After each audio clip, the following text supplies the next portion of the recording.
Yes, we must do more to empower this nation's indigenous peoples.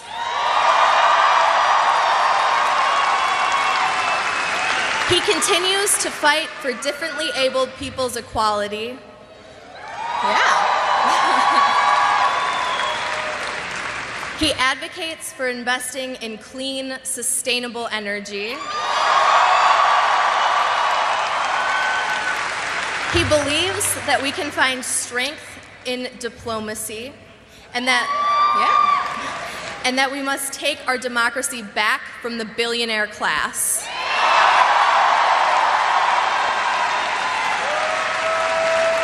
Now, these are all really good examples for number 3.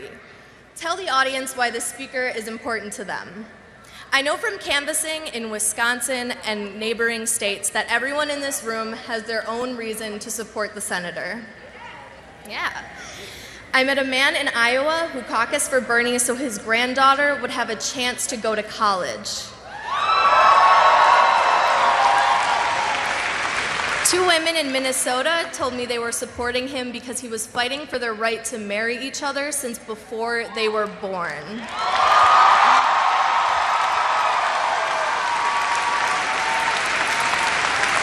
Now, as for me, a fierce feminist and a proud progressive, there is only one person I have the conscience to vote for. Can you guess who it is?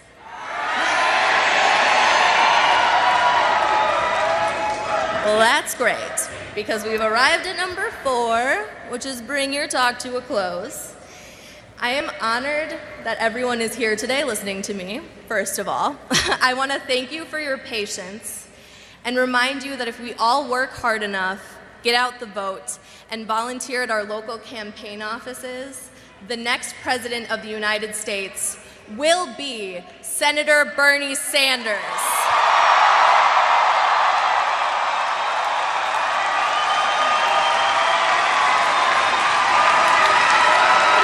Thank you for your time.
welcome the next President of the United States, Senator Bernie Sanders.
This is an extraordinary turnout. Madison, thank you so much for being here today.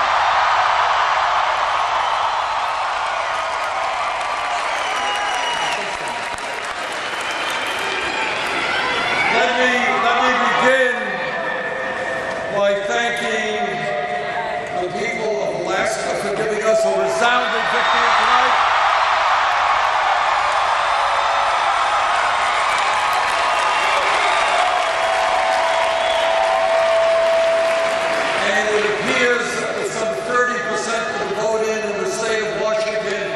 Above 75%.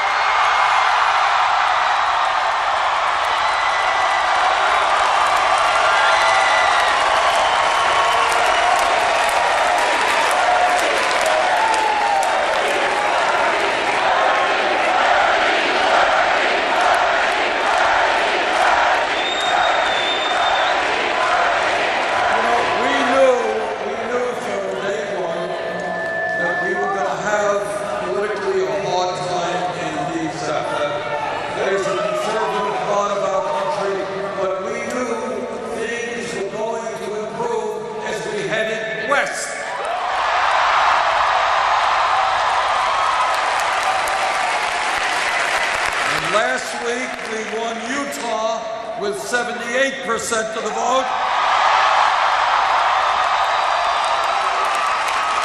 We won Idaho with 79% of the vote.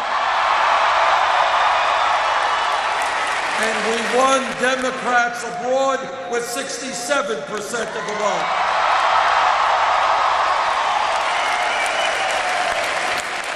We are making significant inroads in Secretary Clinton's lead, and we have, with your support coming here in Wisconsin, we have a path toward victory.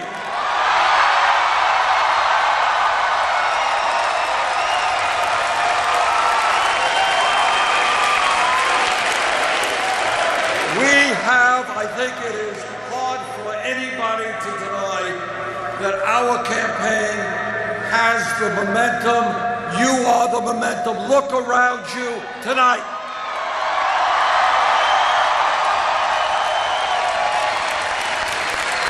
And what we are seeing and what momentum means is in state after state, huge voter turnouts.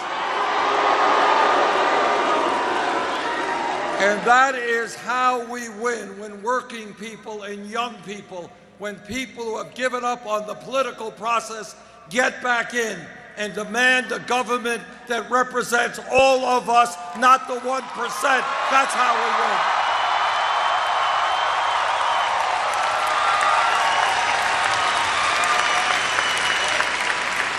Momentum is about a week ago having 14,000 people out at a rally in Salt Lake City.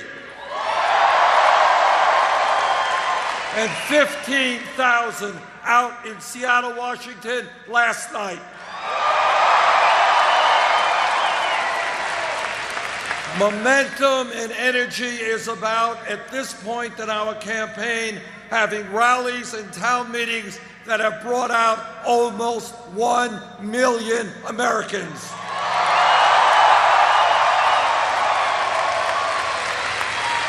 And what momentum is about is in election after election, winning the overwhelming percentage of young people who are participating.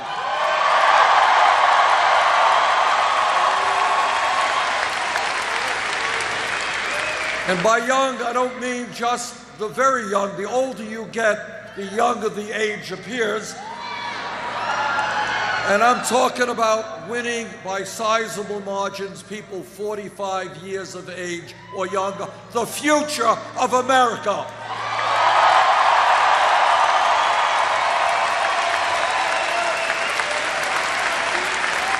You know, we have been told for a long time that young people were supposed to be apathetic.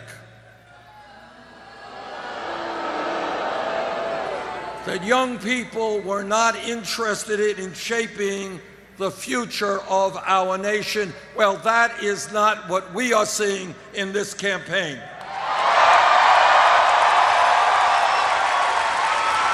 What we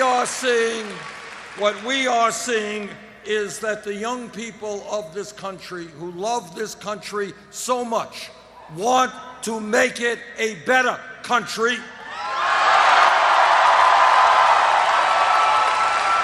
And that they are prepared to stand up and fight and take on the major crises that we face.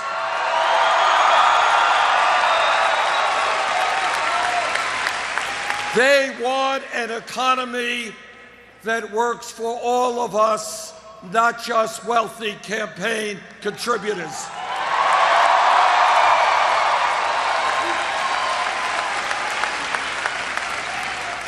They want the United States of America to join every other major country and guarantee health care to all people as a right.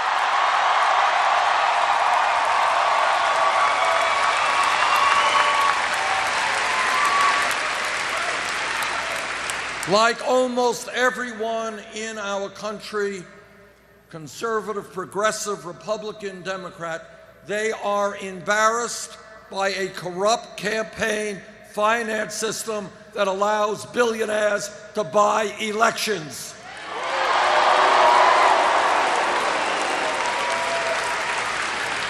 Our young people, black and white and Latino, are leading the effort to reform a broken criminal justice system.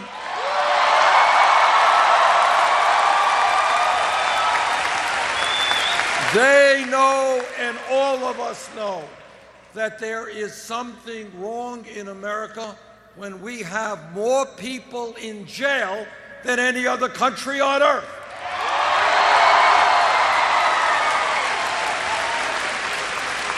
And together, we are going to change that. We are going to have the best educated population in the world, not more people in jail than any other country.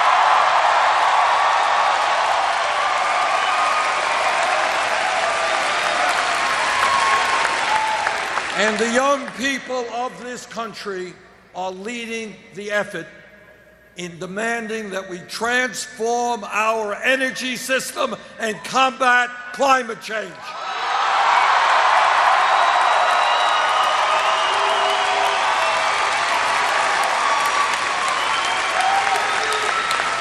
They want to make sure that their kids and their grandchildren will live in a planet that is healthy and habitable.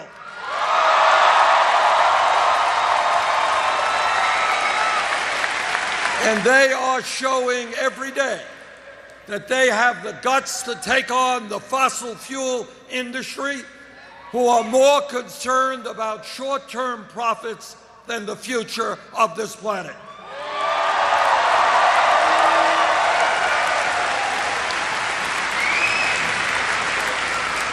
And when we talk about young people coming together, it's not just white kids, It is African American young people, Latino young people, Asian American young people, Native American young people.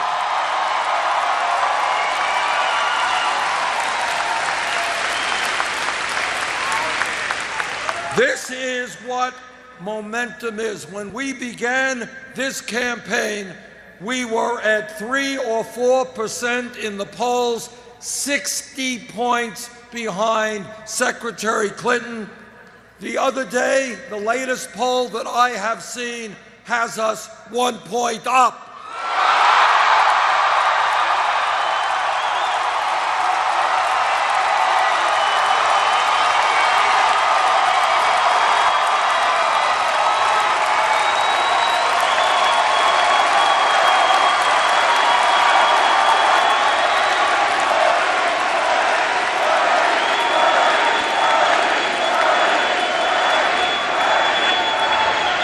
This is what momentum is. We chose not to start a super PAC and collect money from the billionaire class or Wall Street.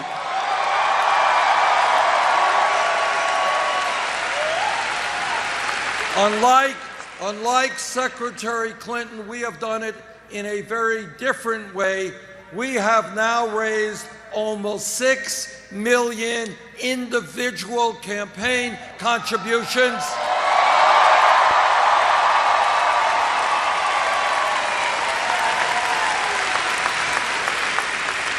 Not money from Wall Street or the drug companies or the fossil fuel industry, but from the middle class and working families of this country.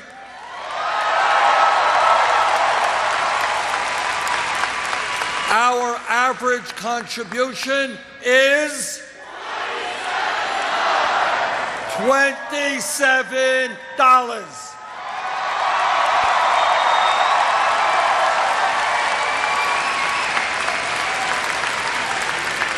And that has come from some 2 million Americans. In other words, what we are doing is running a campaign that is revolutionary in that it is not dependent on big money interests to get elected.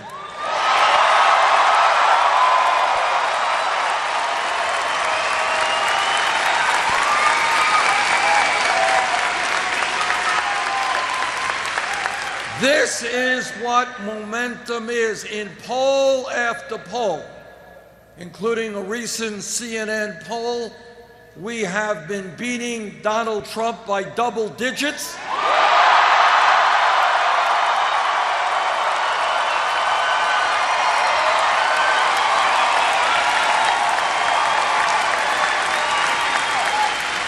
The last CNN poll had Hillary Clinton doing quite well. She was beating Trump by 12 points.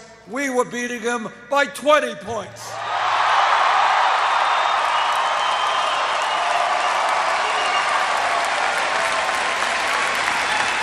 And that is true in virtually all of the national polls and in many of the state polls as well. And here is a simple truth and an important truth. Hillary Clinton and I agree that it is absolutely imperative that no Republican make it to the Oval Office.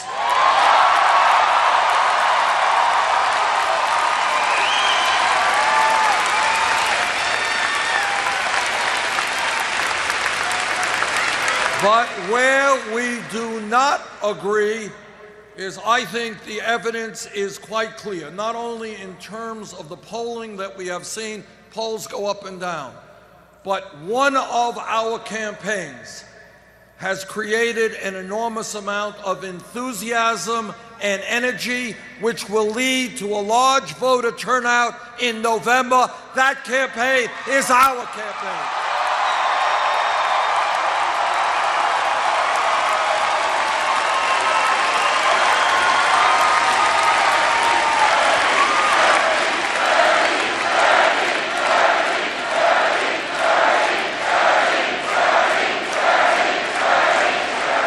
Now, here is a well-known political truth, and that truth is that Republicans win elections when people are demoralized and they don't come out to vote.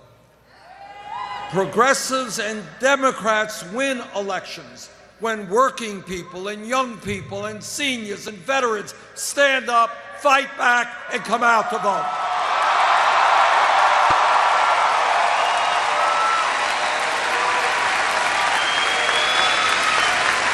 And I believe that our campaign is the campaign of energy, of momentum, which will lead to a large voter turnout in November and victory.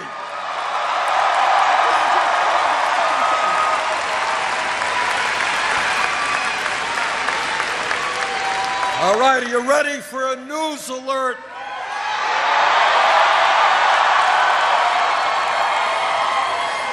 We just won the state of Washington.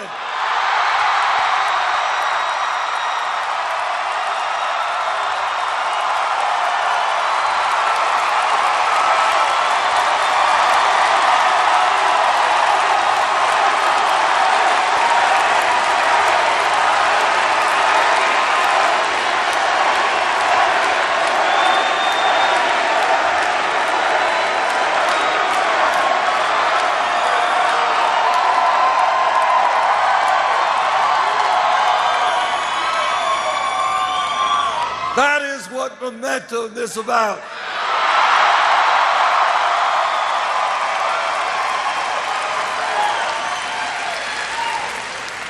So it looks like today we've got a landslide victory in Alaska. We're going to win in Washington. We're waiting for Hawaii.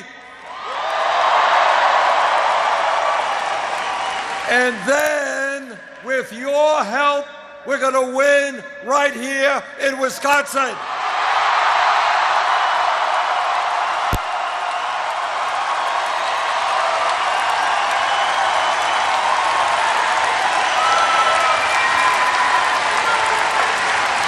So don't let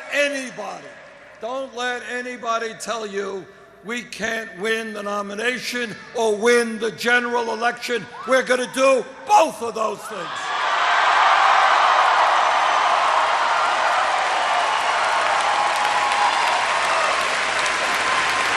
You know, and I think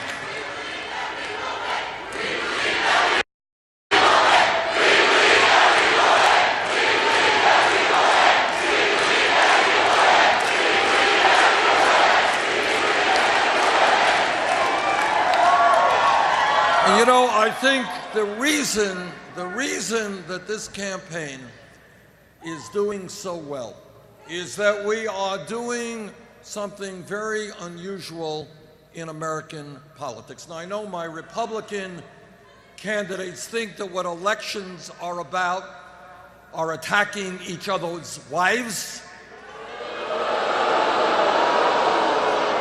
or behaving like they were 10-year-olds in a food fight in a cafeteria.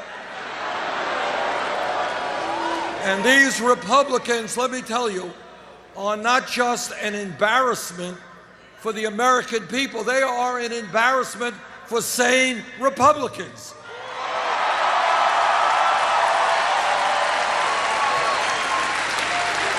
You know, in a democracy, people can differ with each other. We all have friends who differ with us.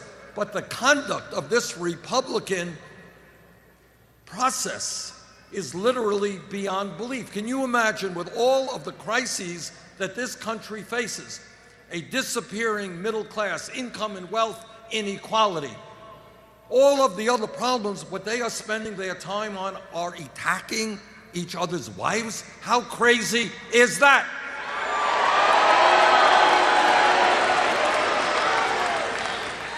But the reason we are doing well is because we are talking about the real issues facing America, and we're telling the truth.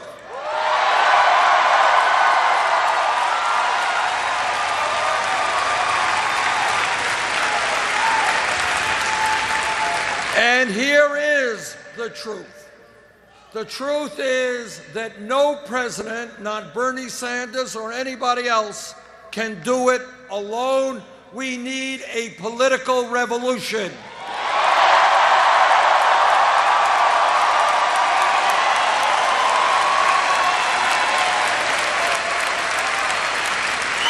We need millions of Americans to begin to stand up and fight back and demand a government that represents all of us.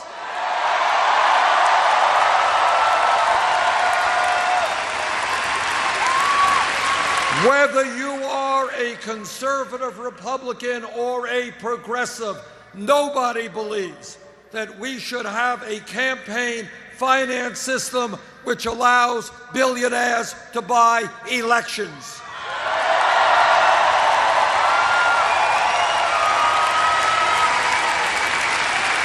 Democracy means one person, one vote. And whether Governor Scott Walker likes it or not, that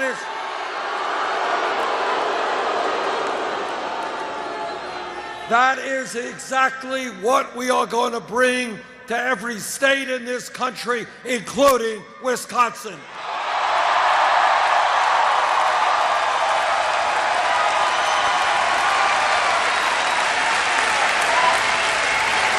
And I say to Governor Walker and all of the other cowardly Republican governors,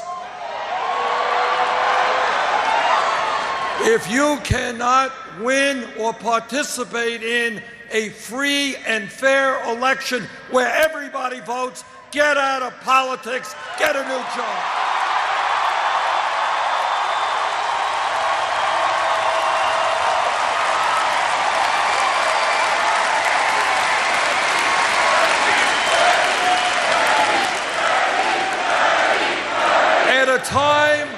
At a time when this country has one of the lowest voter turnouts of any major country on earth, the idea that Governor Walker or any other governor would make it harder for people to participate in the political process is beyond comprehension.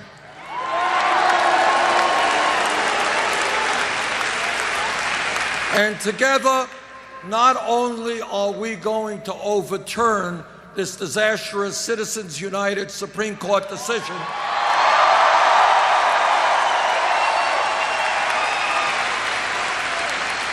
but we are going to create a situation where everyone in this country, 18 years of age or older, who is a citizen, will have the right to vote, Scott Walker notwithstanding.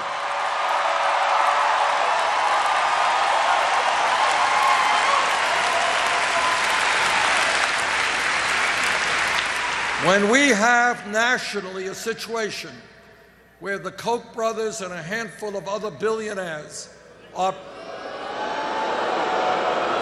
Oh, and I forgot the Koch... I hope I didn't offend the governor. I understand that he and the Koch brothers are good pals. I didn't need to...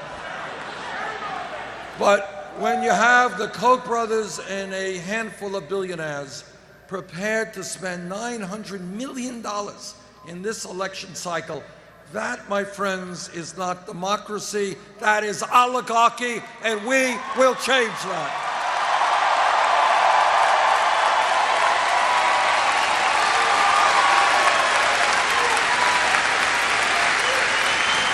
I know that our Republican friends and elected officials tremble at the idea of large numbers of Americans participating in the political process. I've got bad news for them. That is exactly what is going to happen in this country.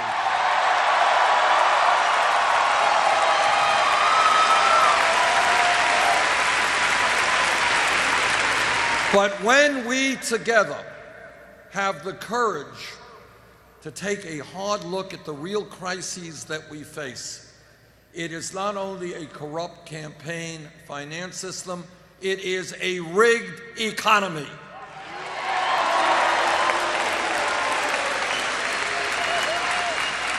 Whether you are a progressive or a conservative, you cannot accept the reality that today the top 0.1% now owns almost as much wealth as the bottom 90%. It is not acceptable that the 20 wealthiest people own more wealth than the bottom 150 million Americans. It is not acceptable that one family, the Walton family of Walmart, owns more wealth than the bottom 40% of the American people. Today, all across this country, in Wisconsin and Vermont, in virtually every state, we have people working 2 jobs, 3 jobs, longer and longer hours just to bring in enough money and health care to take care of their families. You guys ready for a radical idea? Why not? This is Madison, Wisconsin.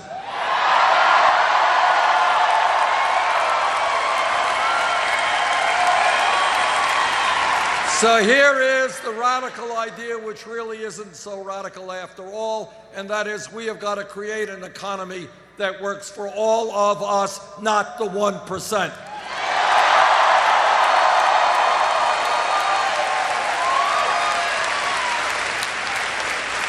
And when we talk about the crises facing our country, and when we are honest and not try to sweep our problems under the rug, what we have to acknowledge is that our criminal justice system is broken.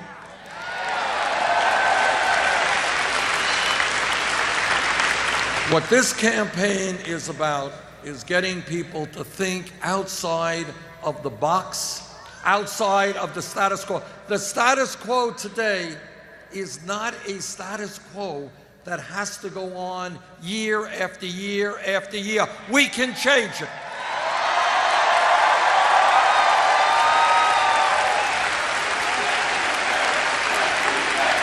And what we can change is ending the international embarrassment of the United States of America, our great country, having more people in jail than any other country on earth.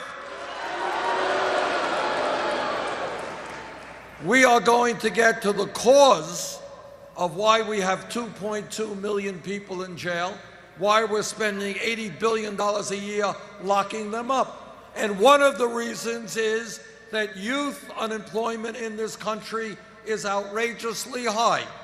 For white kids with a high school degree, 33% unemployed, Latinos 36%, African American kids 51%. Radical idea number 2, for our young people, we're going to invest in education and jobs, not jails or incarceration.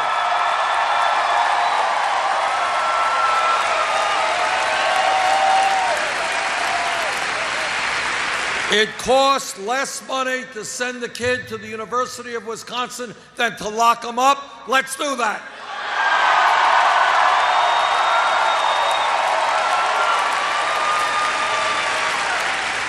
And as a nation, let us stop what we too often see on TV, and that is videos of unarmed people, often minorities, being shot by police officers.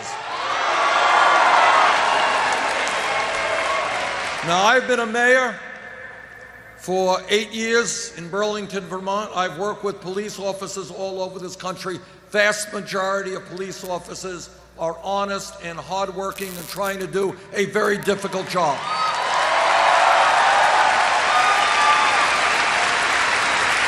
But when a police officer, like any other public official, breaks the law, that officer must be held accountable.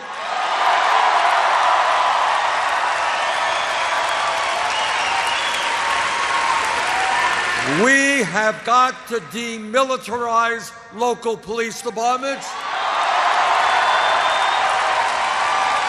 We have got to make police departments look like the diversity of the communities they serve.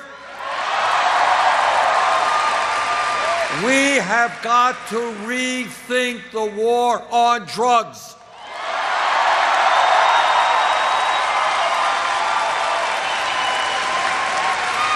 Over the last 30 years, millions of Americans have received police records because of possession of marijuana.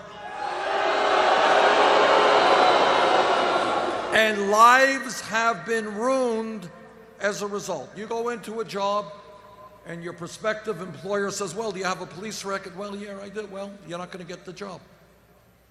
Today, under the Federal Controlled Substance Act, marijuana is listed in the same Schedule 1 as heroin. That is nuts. Now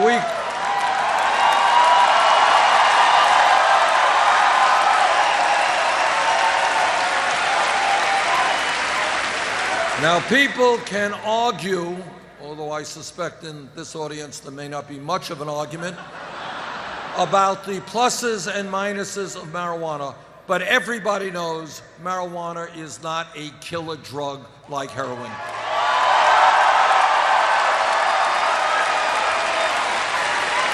And that is why I have introduced legislation to take marijuana out of the Controlled Substance Act.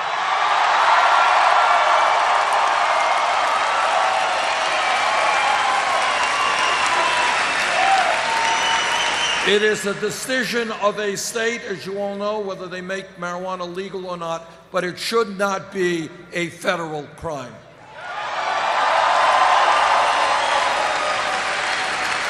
But when we talk about drugs, everybody here knows or should know that today in my state of Vermont, neighboring New Hampshire, all over this country, we have a major crisis in terms of opiate and heroin addiction, that every day people are dying from overdoses. This is an issue that we have got to address. Too many lives are being shattered.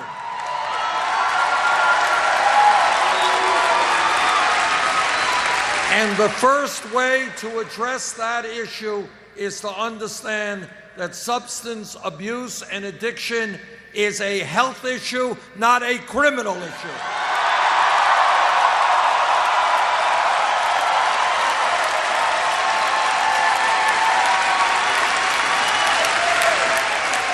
And that is why we need a revolution in mental health delivery in this country.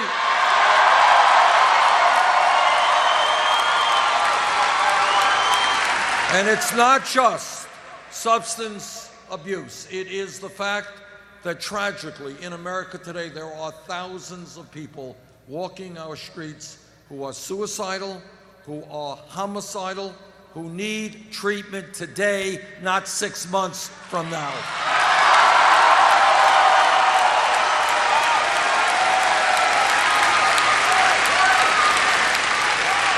This campaign is doing as well as it is because we are listening to the people of America, not wealthy campaign contributors.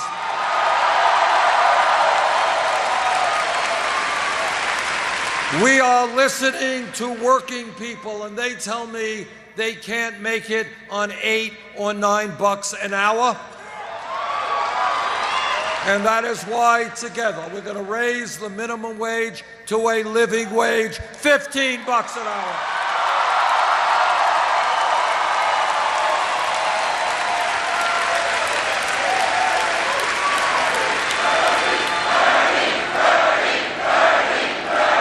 This campaign is listening to senior citizens and disabled vets. And what they are telling me is they cannot make it on $11,000 or $12,000 a year Social Security. And you know what? Nobody can. Now, unbelievably, we got Republicans in the Senate and the House. They want to cut Social Security benefits? Well, I've got some bad news for them. We're not going to cut Social Security benefits. We're going to expand Social Security benefits.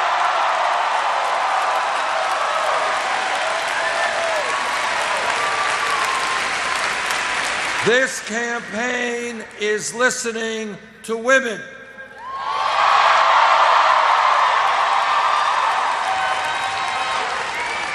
And what women are telling us is they are sick and tired of earning 79 cents on the dollar compared to men.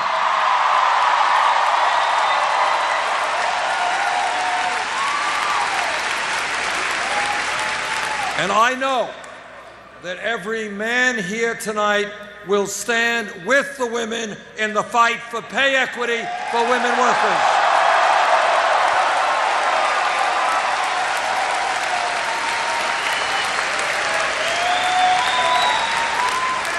This campaign is listening to our brothers and sisters in the Latino community.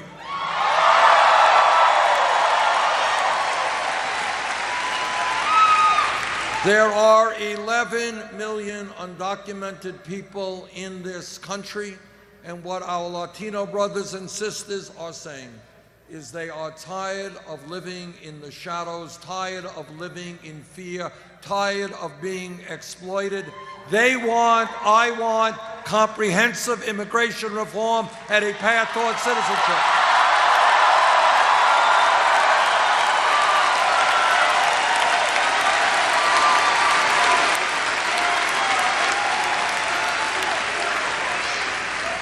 And if Congress does not do its job, I will use the executive powers in the presidency to make sure we do everything that we can.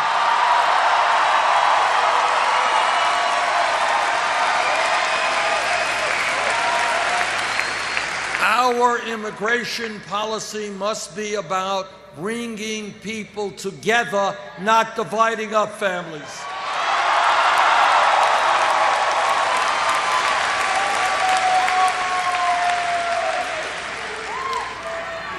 And I will stop the deportations that we currently see.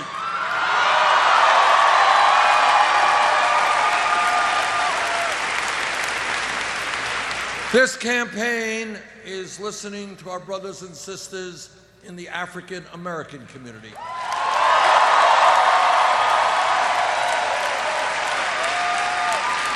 And what they are asking is, how does it happen that we apparently have trillions of dollars to spend on a war in Iraq that we never should have gotten into,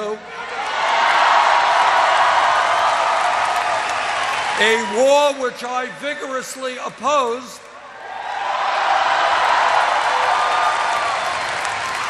we can spend money for war, but apparently we don't have the money to rebuild devastated communities all over this country, like Flint, Michigan.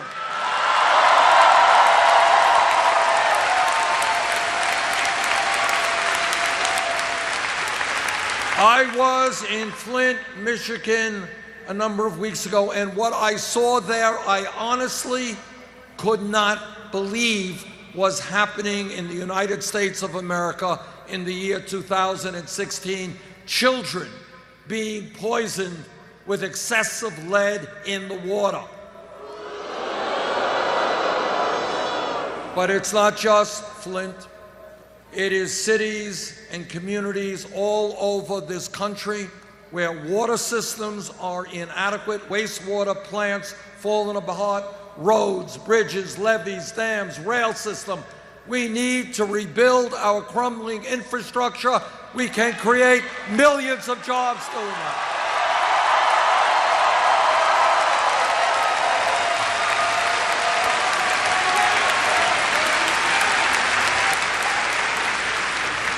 This campaign is listening to our brothers and sisters in the Native American community.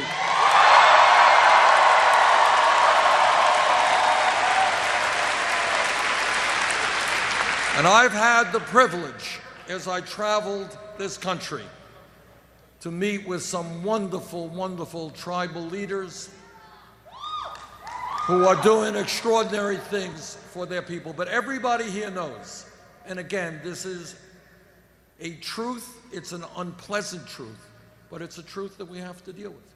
And everybody here knows that from before the United States became the United States, before we were a country, Native Americans were treated absolutely disgracefully.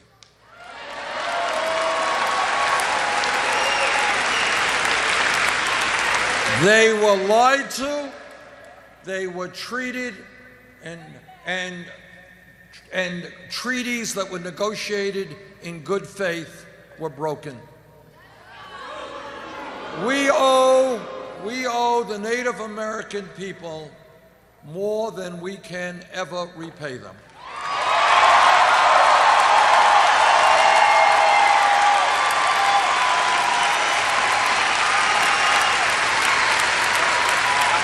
They have given us the most important and beautiful parts of our culture.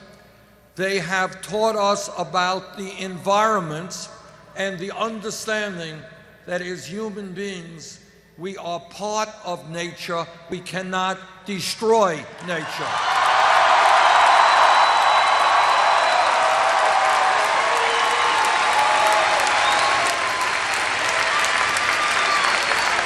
And yet today, in Native American communities and on reservations, unemployment rates sky high, poverty much too high, schools inadequate, suicide rates terrible.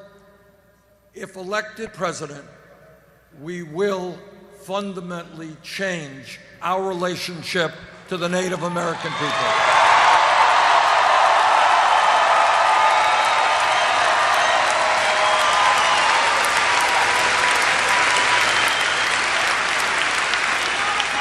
I am a member of the United States Senate Committee on the Environment. And let me tell you what Republican governors and senators and members of the House do not have the guts to acknowledge. And that is, the debate is over. Climate change is real.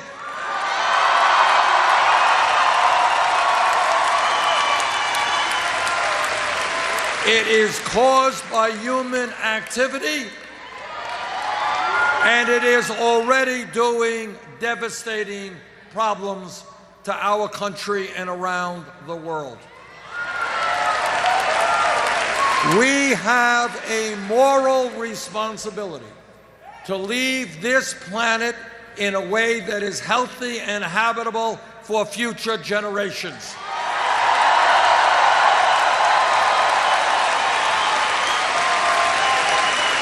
And together, we are going to take on the fossil fuel industry. We are going to tell them that their short-term profits are not more important than the future of our planet.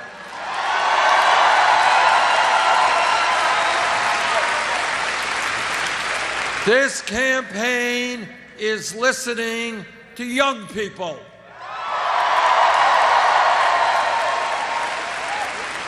And young people are asking me, they're saying, Bernie, how does it happen that everybody, our parents, our teachers, everybody told us to get the best education that we can?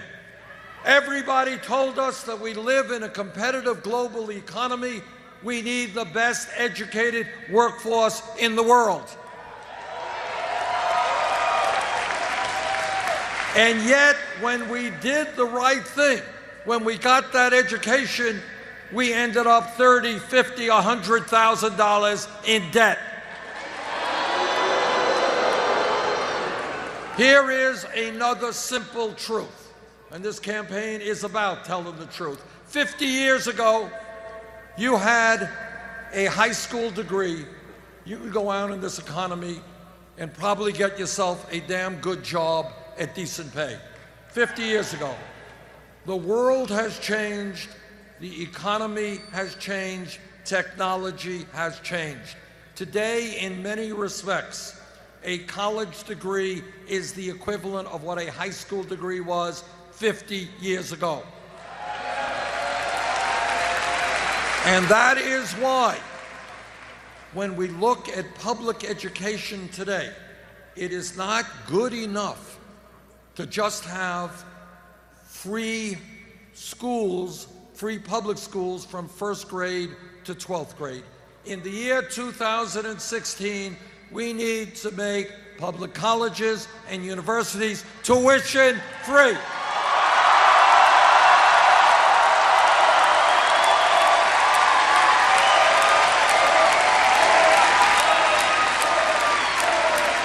This is not a radical idea. Don't let anybody tell you this is a radical idea. This exists in Germany, it exists in other European countries, in Scandinavia, and you know what?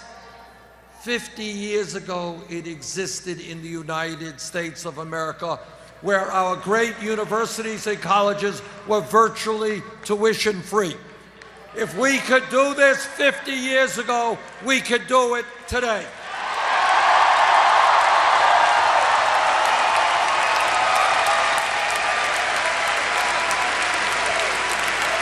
And here's what we have got to accomplish. I grew up in a family where my parents never went to college. We didn't have much money, so I know about this. All over this country, you got kids in the 4th grade, 6th grade, 8th grade. Their parents never went to college. They don't have any money. I want those kids to know that if they do well in school, take school seriously, yes, regardless of the income of their family, they will be able to get a college education.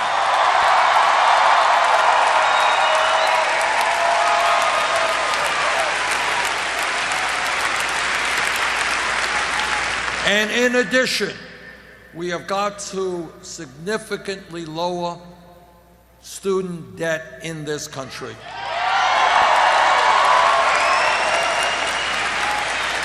All over this country, I've talked to people young and not so young, not so young.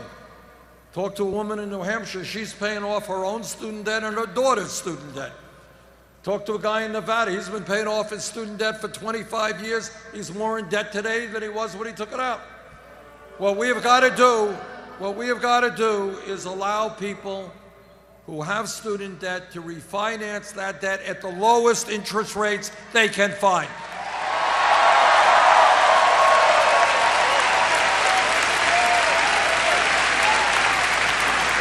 Now, my opponents say, the establishment media says, well, Bernie, you know, you're Santa Claus giving away all this free stuff, free tuition at public colleges, lowering student debt.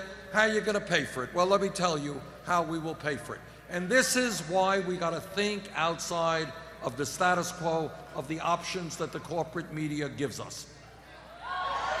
8 years ago, as a result of the greed and recklessness and illegal behavior on Wall Street, this country, as you all know, was plunged into the worst economic downturn since the Great Depression.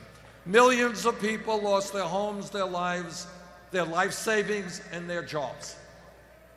We bailed out Wall Street.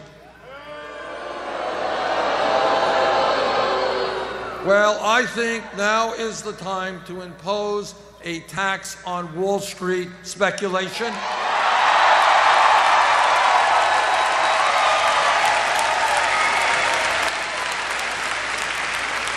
If the middle class could bail out Wall Street, it's Wall Street's time to help the working families of this country.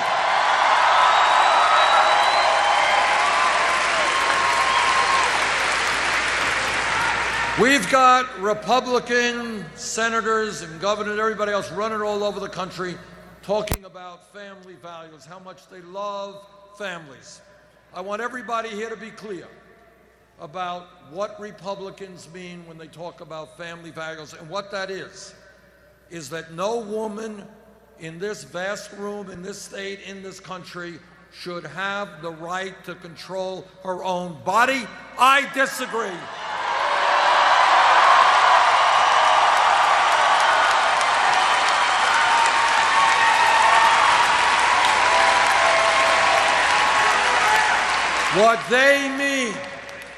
What they mean is that our gay brothers and sisters should not have the right to be married. I disagree.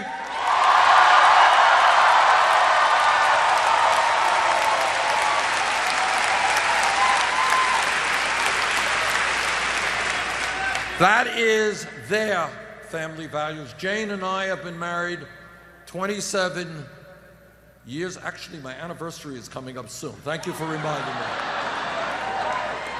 Pretty soon. All right. See, I'll give this speech and I'll remember maybe my anniversary date. And we have 4 great kids and 7 beautiful grandchildren.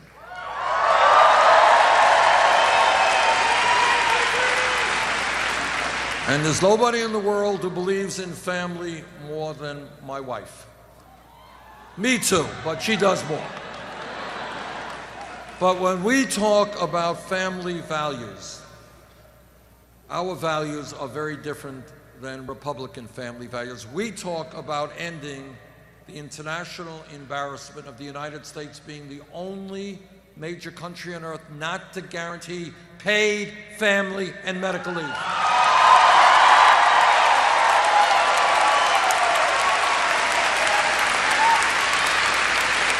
I want to talk about family values. Today in Wisconsin, today in Vermont, women are giving birth. Big day for the family, big day for the baby. But here is the reality.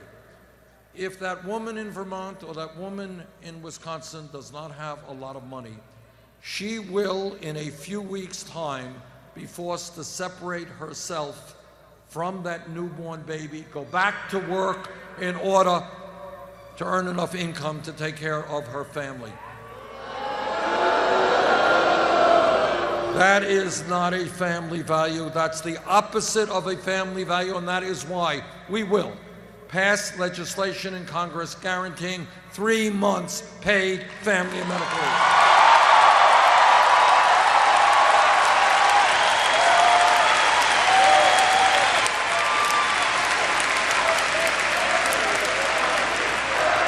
Now, I have been criticized for saying this in the past, so let me say it again.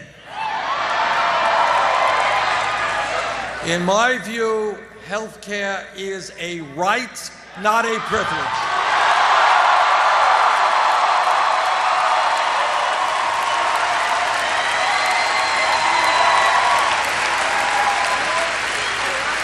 I am a member of the committee that helped write the Affordable Care Act. The Affordable Care Act has done a lot of very positive things for this country, but we still have a long way to go.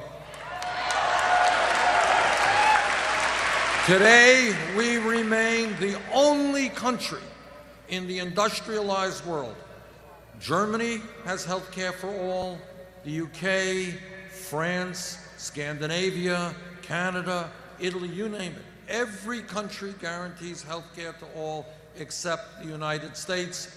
Together, we are going to end that.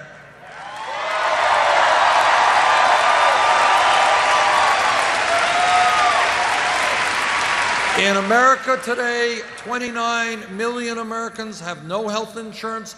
Many of you are underinsured with high deductibles and high co-payments, and every day we are being ripped off unconscionably by the drug companies who charge us the highest prices in the world for prescription drugs.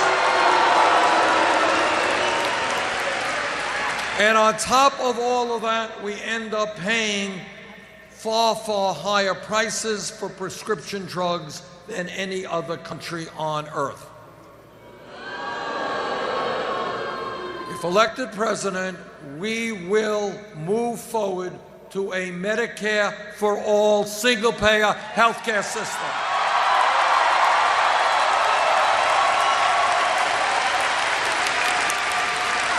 And when we do that, we guarantee comprehensive health care to all, and we save middle-class families thousands of dollars a year on their health care bills.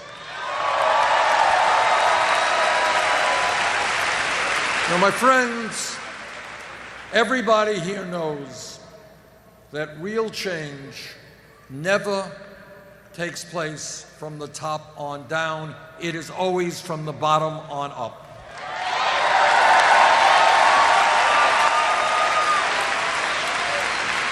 That is the lesson of American history. It is the lesson of world history. 100+ years ago, when workers in this country were being ruthlessly exploited, being overworked, being underpaid, they stood up and said, "We are not animals, we are human beings. We are going to form trade unions."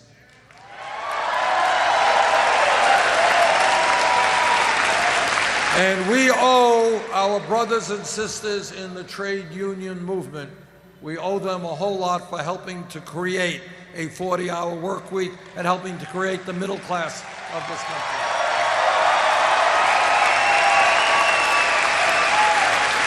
And let me tell Governor Walker, he may have won a short-lived victory here against the unions, but that short-term victory will not stand in the long run. We are going to rebuild the trade union movement.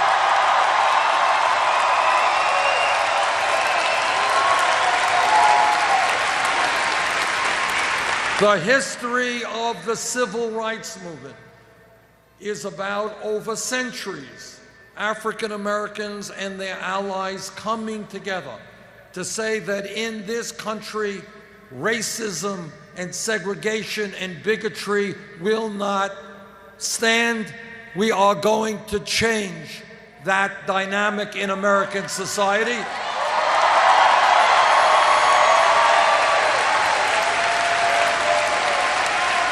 And in that fight for civil rights and ending racism, we don't know how many people died or went to jail or were beaten.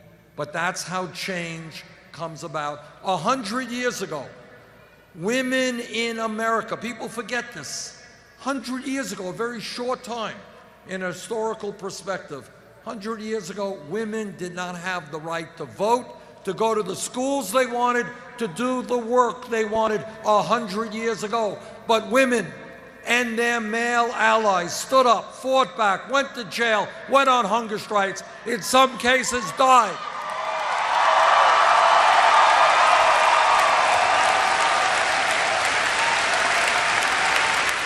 To say that in America, women will not be second-class citizens. We will take on sexism.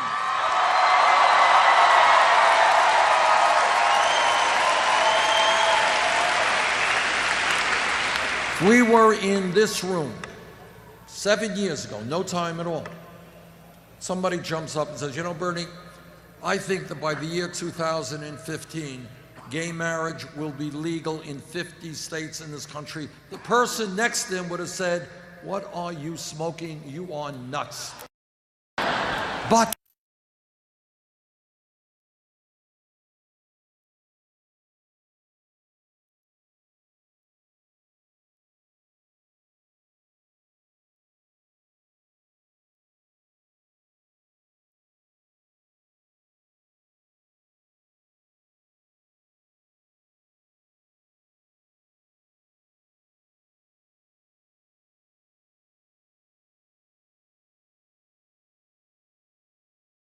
same friendly people, same expert care. Just a new name. We're now Unity Point Health Meritor. The point of everything we do is you.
pay and medical leave, not acceptable. Why are we not more aggressive in combating climate change? Not acceptable.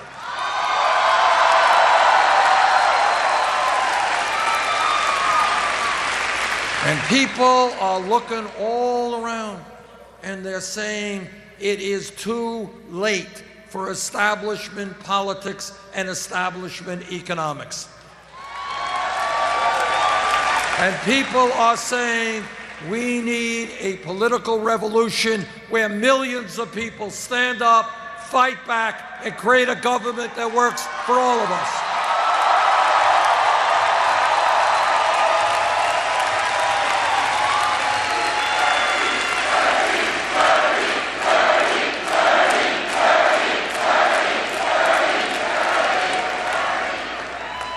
Now, today we have won apparently great victories in Washington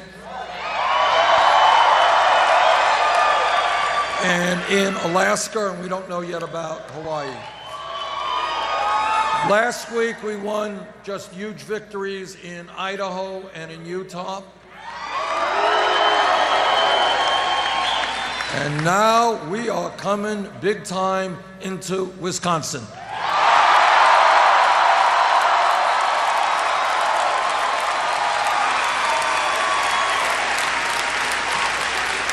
What we have seen throughout this campaign is that when voter turnout is high, we win.